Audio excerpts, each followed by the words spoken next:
Estimados participantes, buenas tardes. Soy Carlos Mendoza y dentro del curso Gerencia Pública vamos a trabajar el tema Realidad Socioeconómica Peruana. Este tema es de gran vigencia y actualidad porque la realidad peruana es muy dinámica, tiene aspectos sociales que van cambiando, que se van desarrollando, tiene aspectos económicos que también van fluctuando sobre la base de la nueva realidad que vivimos y sobre todo también de la manera como el Perú es percibido en el extranjero y esa gran potencialidad que está siendo reconocida en el mundo entero como un país en crecimiento, una economía sólida y sobre todo un mercado muy atractivo para las inversiones extranjeras.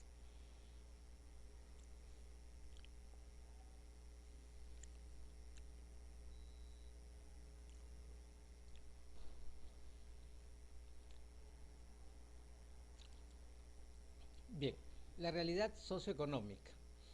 La realidad nacional del Perú está constituida por un conjunto de recursos humanos, naturales, financieros, elementos institucionales, relaciones creadas por los distintos grupos sociales, políticos y culturales a lo largo de la historia y los vigentes dentro del territorio nacional, así como las relaciones que se generan entre estos y el exterior. En otras palabras, la realidad nacional es el producto de la historia y sobre todo es lo que está ocurriendo en el presente. Tiene elementos empíricos que son las variables fundamentales para medirla, tiene proyecciones en el tiempo que son elementos importantes también para procesar esta realidad y sobre todo tiene aspectos políticos, culturales y sociales que son los elementos básicos que articulan, amalgaman lo que es el Perú con la realidad que está viviendo en este momento. Bien, los pueblos del tercer mundo tienen una estructura muy poco desarrollada, debido fundamentalmente a que ofrecen un nivel de industrialización muy bajo o contradictorio. Este ha sido uno de los problemas, podríamos llamarle históricos, de los pueblos del tercer mundo. La industrialización o no llegó o llegó muy tardíamente a estas realidades o a estas latitudes. Es más, muchos países ni siquiera desarrollaron una industria básica y se dedicaron solamente nada más a la exportación de sus productos naturales. En segundo lugar, tiene bajos índices de productividad. La productividad es medible, alcanzable y lamentablemente sus índices son muy reducidos. Tienen una baja tecnología. Muchos técnicos le llaman a esto una brecha tecnológica en la cual no llegamos todavía a tener una tecnología de punta, ni tampoco una tecnología avanzada, ni también la profesión tecnológica es muy apreciada en estos países. Una baja promoción per cápita, no se promueve los ingresos personales ni tampoco se ve como un elemento importante para medirlos. Mayores importaciones que exportaciones, es decir, son países poco exportadores pero importan muchas cosas del extranjero. Bajo valor agregado de los productos. Sus productos no son cotizables en los mercados y si lo son, obviamente en términos muy ínfimos.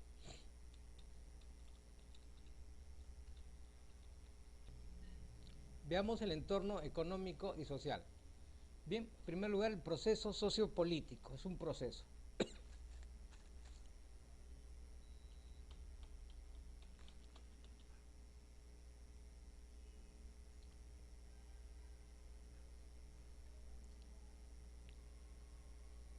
Bien, primer aspecto del proceso sociopolítico. Es interesante constatar que los ciclos económicos coinciden con los ciclos políticos, periodos de gobierno, ya que se observa que cada gobernante ha experimentado una fase inicial expansiva, seguida irremediablemente de una fase recesiva. Esto se produce porque muchos gobiernos, cuando recién llegan al poder, dicen todo lo pasado fue malo y vamos a refundar el país, vamos a iniciar una nueva política, vamos a empezar de cero, lo cual es totalmente erróneo porque ya en el pasado habían avances notables que había que continuarlos, pero el afán de protagonismo de muchos gobernantes impiden que el país siga alcanzando ciertos niveles de desarrollo por este tipo de criterios.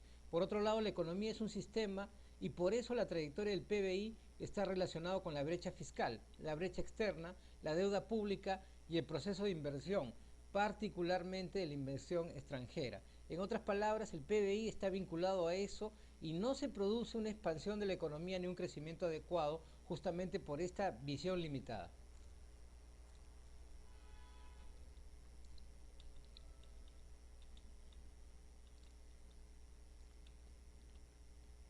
Entorno económico y social. El proceso de urbanización.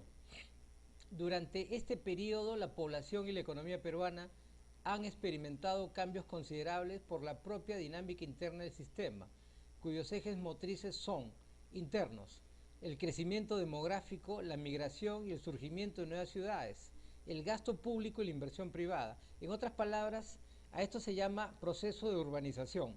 El crecimiento de las ciudades es gigantesco. Lima ha crecido tremendamente en las últimas décadas y se ha convertido en una gran megalópoli como cualquier otra gran capital de América Latina, razón por la cual el modelo de vida urbana se convierte en un paradigma que muchos peruanos lo adoptan como un objetivo de vida. Sacrifican muchas cosas, abandonan el campo y vienen a las ciudades, obviamente en algunos casos buscando también nuevas expectativas y niveles de vida.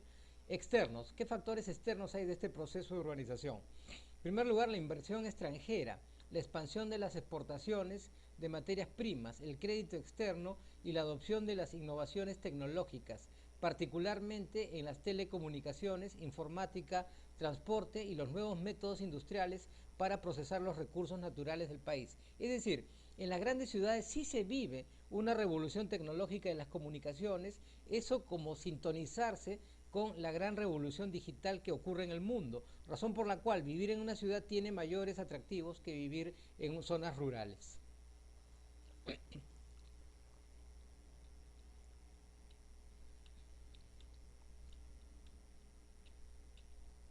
Entorno económico y social.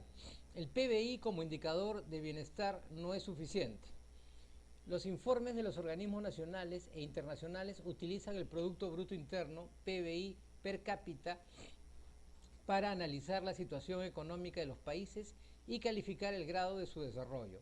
De ahí se infiere el nivel de ingreso per cápita y el dinamismo del sistema económico.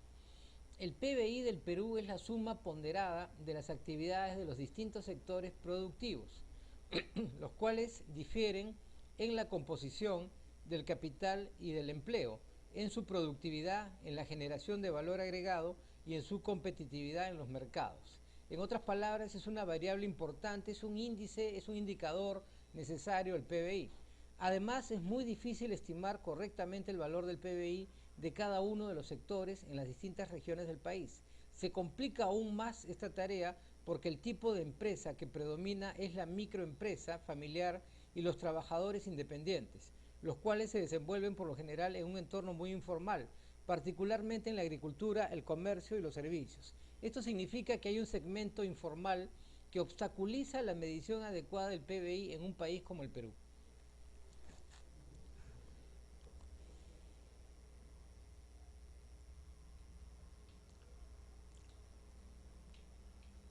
Bien, veamos ahora la economía del Perú. ¿Cuáles son sus rasgos más saltantes? ¿Cuáles son sus características más sobresalientes? La economía del Perú se basa en la exportación de recursos naturales, principalmente mineras, agrícolas y pesqueras. La mayoría de los peruanos vive de los servicios, de la explotación y exportación de los recursos naturales o de la agricultura. La incipiente industrialización del país, frenada en buena medida por la crisis económica de fines de los 80 y la apertura económica hecha durante el gobierno de Alberto Fujimori en los 90 y la escasez de inversión pública, ha provocado que no haya podido aprovechar efectivamente su riqueza en recursos naturales, por lo que el panorama para desarrollar tanto la inversión nacional como la extranjera, que cuenta con numerosos incentivos como amplias exoneraciones de impuestos, es atractivo. En otras palabras, la economía peruana también tiene un segmento, algo así como un sesgo de servicios. Los servicios son elementos más tangibles y más atractivos para este tipo de economía. Sin embargo, pese a no ser sus productos correctamente explotados, el Perú se sitúa como el primer productor mundial de harina de pescado, primer productor mundial de espárragos, primer productor mundial de páprica, cuarto productor mundial de cobre, quinto productor mundial de oro, segundo productor mundial de plata, primer productor mundial de lana de alpaca, junto con Bolivia y otros más. En otras palabras, el Perú es un país que tiene recursos inmensos, privilegiado naturalmente, y este rasgo lo convierte en un país que también a su vez se convierte en primer productor de muchos de estos aspectos que son naturales y que definen a nuestro país. Muchas gracias, espero que esta clase haya sido de su gusto y hasta la próxima, queridos amigos. Buenas tardes.